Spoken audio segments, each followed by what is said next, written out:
வடிவுக்கரசி அவர்கள் கேள்விகள் அனுப்பியிருக்கீங்க. உங்களை வணங்குகின்றேன்.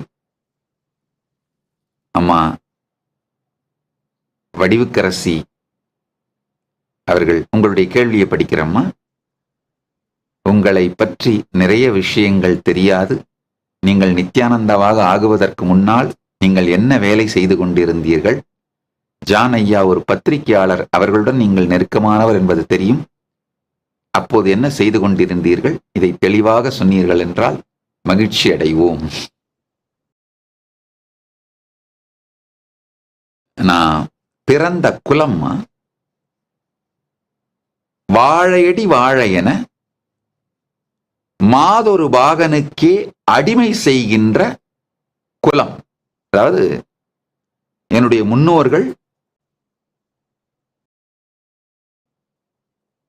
அண்ணாமலையாருக்கு அடிமை செய்வதற்காகவே தன்னுடைய குலத்தையே சரணாகதி செய்த சைவ வேளாளர்கள் குலம் கோவில் குடிகள்னு சொல்வாங்கம்மா. இந்த காலகட்டத்தில் இந்த தலைமுறை மக்களுக்கு இது புரியுமான்னு தெரியல. சில தலைமுறைகளுக்கு முன்பாக இது இருந்தது. திருவண்ணாமலையே அந்த மாதிரி 18 குடிகள் இருக்காங்க. 18 குடிகள் ஒரு காலத்துல கோவிலுக்காகவே தங்கள் தலைமுறைகளையே சமர்ப்பித்தவர்கள். அவங்களுக்கு மிராசு ஜமீன் அப்படிங்கிற பட்டம் கோவிலிலே உண்டு. கோவில் வரலாற்று நூல்களிலே அண்ணாமலையார் ஆலயத்திலே தீபம் ஏற்றுபவர்கள் தீப மிராசுன்னு அவங்களுக்கு பேரு. அவர்கள் ஒரு கோவில் குடிகள், கோவில் பெருங்குடிகள். அவங்க வாழ்க்கையே அண்ணாமலையாருக்கு சொந்தம். அதே மாதிரி அவர்கள் வாழ்வாதாரமும் ஆலயம் சார்ந்ததே. அந்த மாதிரி இருந்தது. நான் இருந்த வரலாற்றை சொல்லுகின்றேன். இப்பொழுது எந்த அளவுக்கு என்னென்னவெல்லாம் இருக்கிறது என்பது எனக்கும் முழுமையாக தெரியாது. இது மாதிரி ஒவ்வொரு திருப்பணிக்கும் அந்தந்த கோவில் பெருங்குடிகள் அவங்களுக்கு மிராசுன்ற பட்டம் உண்டு. தீபம் ஏற்றுவதற்கு, அண்ணாமலையாருடைய உற்சவங்களை நடத்துவதற்கு. அது மாதிரி நான் பிறந்து வளர்ந்த குடும்பம் சாமுண்டியார் அரண்மனைன்னு பேரு.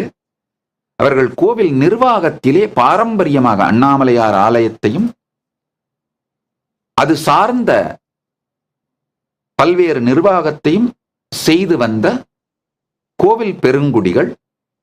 அவர்கள் பரம்பரையாக வழி வழியாய் மாதொரு பாகனுக்கே அடிமை செய்வது. மாதொரு பாகன் அர்த்தநாரீஸ்வர பரம்பொருள். அண்ணாமலையார் அர்த்தநாரீஸ்வரராக தரிசனம் கொடுத்த இடம், தாயார் இடப்பாகம் பெற்று அர்த்தநாரீஸ்வரராக ஆன இடம் திருவண்ணாமலை. அதனால வாழையடி வாழையென வழி வழியாய் மாதொரு பாகனுக்கே அடிமை செய்வதற்காக தங்களை ஒப்புக் கொடுத்த குலம். அந்த குலத்தில் அந்த 18 குடிகள்ல ஒரு குடிகளான சைவ வேளாளர் குலம், தொண்டை மண்டல ஆதிசைவ வேளாளர்னு சொல்லுவாங்க. அந்த குலத்திலே நான் பிறந்தேன். எங்க குலத்திலே ஒரு வழக்கம் இருந்தது. முதல் மகன் குடும்பத்தை நடத்தி வம்ச விருத்தி செய்து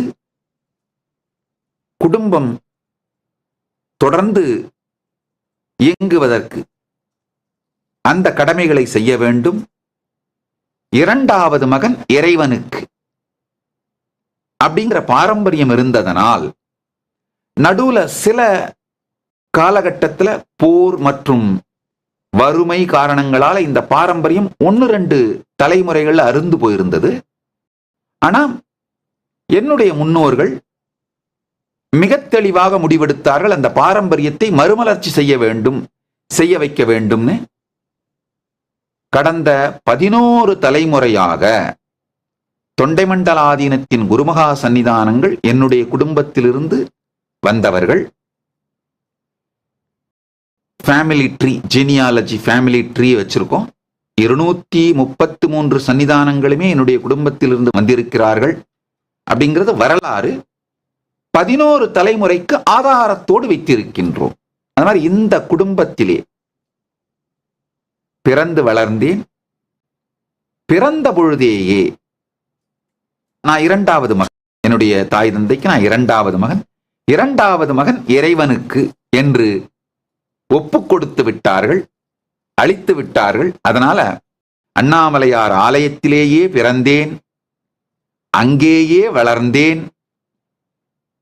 என்னுடைய குருமார்கள், ஆச்சாரியர்கள் அண்ணாமலையானுடைய திருப்பணியை செய்வதற்காகவே என்னை வளர்த்தார்கள். நானும் அதை மிகவும் நேசித்தேன். அண்ணாமலையான் திருப்பணியே என் வாழ்க்கை என்பதை நான் மிகுந்த அதிர்ஷ்டமாகவும் வரமாகவும் உணர்ந்தேன், உணர்கின்றேன். அதனால சிறுவயதிலிருந்தே நான் செய்த ஒன்றே ஒன்று அண்ணாமலையான் திருப்பணியே. அவருடைய பிரசாதத்தையே உண்டு, அவரையே கண்டு, அவரே என் வாழ்வாக இருந்து, அவருக்கே சேவை செய்து, அண்ணாமலையார் கோவிலில் இருக்கிற எந்த துறையில் இருக்கின்ற ஒரு 70-80களில் அண்ணாமலையார் ஆலயத்தில் இருந்த யாரிடம் வேண்டுமானாலும் போய் நீங்க கேட்டு பார்க்கலாம், பேசி பார்க்கலாம். காலையிலிருந்து இரவு வரை அண்ணாமலையார் ஆலயத்திலே தான் இருப்பேன். பள்ளிக்கு செல்வது மிகவும் குறைவு, மிகவும் குறைவு. அண்ணாமலையார் அருளால தேர்ச்சி பெற்று சர்டிபிகேட் வாங்கியிருக்கிறேனே தவிர பள்ளிக்கு செல்லும் காலம் மிக மிக குறைவு. உண்மையில சொல்லணும்னா பள்ளிக்கு சென்றதில்லை. ரொம்ப நெக்லிஜிபிள் பர்சன்டேஜ் தான் அட்டெண்டன்ஸ். ஸோ வெளியுலக படிப்பும் மிக மிக குறைவு. வெளி உலக வேலை என்பது எதுவுமே செய்தது கிடையாது. குருகுலத்தில் வளர்ந்த குழந்தையைப் போல அண்ணாமலையார் ஆலயத்துல அந்த காலத்துல நான் சொல்றேன், இந்த 70-80கள் ஒரு குருகுலம் மாதிரியே நிறைய ஆன்மீக வகுப்புகள் பெரியவர்கள் எடுப்பார்கள். என்னுடைய பாட்டனார் பாண்டுரங்கனார் தினந்தோறும் ஆன்மீக வகுப்புகள் எடுப்பார். சித்தாந்த சாத்திரங்கள், வேதாந்த சாத்திரங்கள்.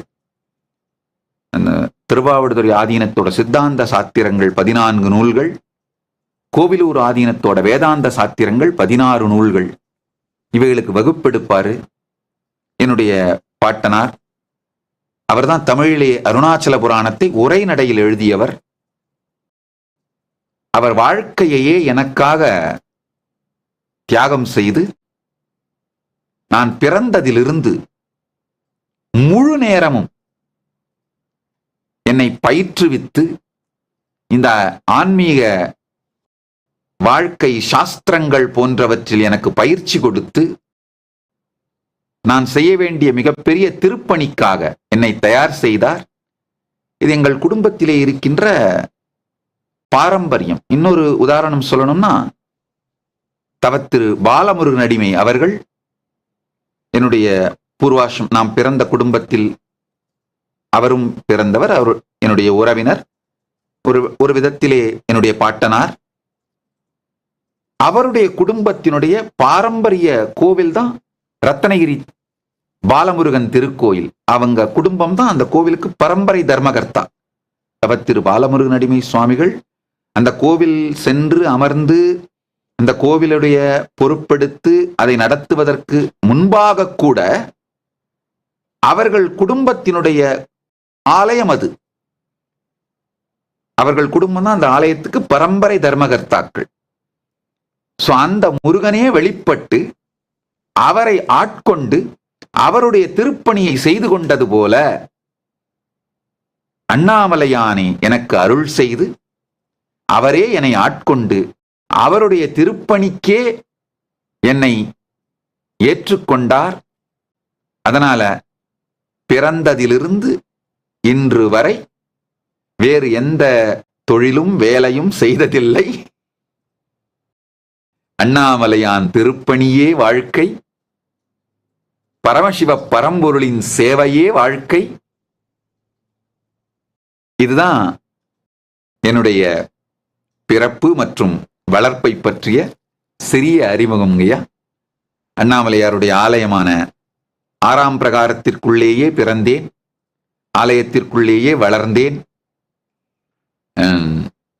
என்னுடைய குருமார்கள் எல்லா விதமான ஆன்மீக பயிற்சிகளும் கொடுத்து, தீட்சைகளும் கொடுத்து, அனுபூதிகளும் கொடுத்து அங்கேயே என்னை வளர்த்தார்கள். சிறு வயதிலிருந்து 3 வயதில் பாலசந்நியாசம் கொடுத்தார்கள். 5 வயதில் ஆன்மீக மேடையில் ஏற்றினார்கள். அன்றிலிருந்து இன்று வரை அண்ணாமலையான் திருப்பணியே, பரமசிவ பரம்பொருளின் திருப்பணியே வாழ்க்கையாக கொண்டு வாழ்ந்து கொண்டிருக்கின்றேன். Nityanandam, thank you for watching, and if you found the video enlightening, please give it a like, share it with your loved ones, and subscribe to stay connected with us. don't forget to click the bell icon to receive the notifications.